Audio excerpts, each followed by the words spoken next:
It is now 35 years.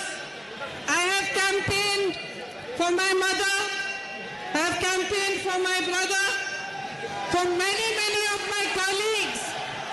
That it has been 35 years since I have been campaigning for different elections. This is the first time that I am campaigning for your support for myself. Congress नेता प्रियंका गांधी वाड्रा ने आज वायनाड लोकसभा उपचुनाव के लिए अपना नामांकन का पर्चा भरा। पर्चा भरने के बाद उन्होंने एक रोड शो भी किया। इस रोड शो में कांग्रेस सांसद राहुल गांधी भी मौजूद रहे। हालिया चुनाव में राहुल गांधी वायनाड के साथ ही रायबरेली से भी मैदान में उतरे और दोनों सीटों से जीत हासिल की। लोकसभा चुनाव में विपक्ष के नेता राहुल गांधी ने वायनाड सीट छोड़ दी थी, जिसकी वजह से इस सीट पर अब उपचुनाव हो रहे हैं। राहुल गांधी के इस्तीफे से रिक्त हुई वायनाड सीट के उपचुनाव में प्रियंका गांधी कांग्रेस की उम्मीदवार है, तो वहीं बीजेपी ने नव्या हरदास को उम्मीदवार बनाया। नव्या पहले ही कांग्रेस को कड़े मुकाबले की चुनौती दे चुकी है। नव्या का दावा है कि आगामी उपचुनाव में प्रियंका गांधी को कड़ी प्रतिस्पर्धा का सामना करना पड़ेगा। प्रियंका गांधी नेहरू गांधी परिवार से चुनावी सफर में उतरने वाली 10वीं सदस्य हैं। साउथ की बात करें तो वह दक्षिण के रास्ते चुनावी सफर शुरू करने वाली इस परिवार की दूसरी सदस्य हैं। प्रियंका से पहले उनकी मां सोनिया गांधी ने 2 लोकसभा चुनाव सीटों में लड़कर राजनीति में एंट्री ली थी, जिसमें एक सीट दक्षिण भारत के कर्नाटक की बेल्लारी थी। प्रियंका गांधी अपनी दादी इंदिरा गांधी, मां सोनिया गांधी और मेनका गांधी के बाद परिवार की चौथी महिला सदस्य हैं। पहले प्रधानमंत्री पंडित जवाहरलाल नेहरू से शुरू हुई इस परिवार और सियासत की जुगलबंदी को अब तक इंदिरा गांधी से लेकर Sanjay Gandhi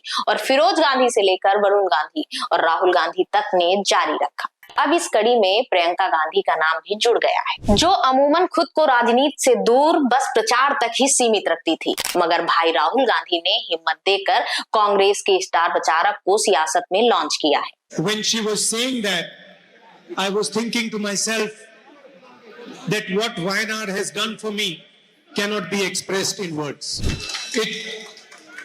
No matter how many times I repeat it or she repeats it, the true expression of the feeling cannot be spoken. अगर प्रियंका गांधी जीतती हैं तो गांधी परिवार के मौजूदा तीनों सदस्य सांसद हो जाएंगे। राहुल गांधी लोकसभा के सदस्य हैं, जबकि उनकी मां सोनिया गांधी राज्यसभा में है। प्रियंका गांधी कांग्रेस की राजनीति में पर्दे के पीछे से तो काफी लंबे समय से सक्रिय हैं। 1990 के दशक के आखिरी वर्षों से ही वो अपनी मां सोनिया गांधी के चुनाव अभियानों का जिम्मा संभालती रही। इसके अलावा 2004 में जब उत्तर प्रदेश की अमेठी सीट से राहुल गांधी सक्रिय राजनीति में आए तो प्रियंका गांधी ने ही उनके लिए जोरदार जनसंपर्क अभियान चलाया था, लेकिन उन्होंने खुद को बैकग्राउंड में ही रखा।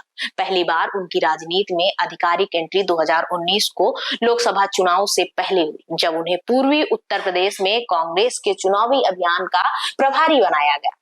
लेकिन कांग्रेस को सिर्फ एक ही सीट मिली थी। इसके बाद 2022 में यूपी के विधानसभा चुनाव में कांग्रेस का प्रदर्शन काफी खराब था। तब उनके आलोचकों ने कहा था कि प्रियंका गांधी के तौर पर कांग्रेस का तुरुप का पत्ता चूक गया। 2019 में जब प्रियंका गांधी को कांग्रेस महासचिव बनाया गया था तो ये चर्चा की कि वो अपनी मां की पारंपरिक सीट रायबरेली से चुनाव लड़ सकती हैं। यहाँ तक कि उन्हें चुनाव में खड़े होने की अपील करते हुए पोस्टर भी लग गए थे, लेकिन उन्हें चुनाव मैदान में नहीं उतारा गया। कांग्रेस की राजनीति को करीब से समझने वाले विश्लेषकों का मानना है कि ये बिल्कुल सही समय है। कांग्रेस ने 2024 के लोकसभा चुनाव में अच्छा प्रदर्शन किया और वो सांसद में काफी मुखर नजर आ रही है। अगर प्रियंका भी लोकसभा पहुंचती हैं तो वह अपने भाई के साथ मिलकर मोदी सरकार को और अच्छी तरह से घेर सकती है। वायनाड उनके लिए आसान सीट साबित हो सकती है, क्योंकि राहुल गांधी यहाँ काफी लोकप्रिय साबित हुए हैं।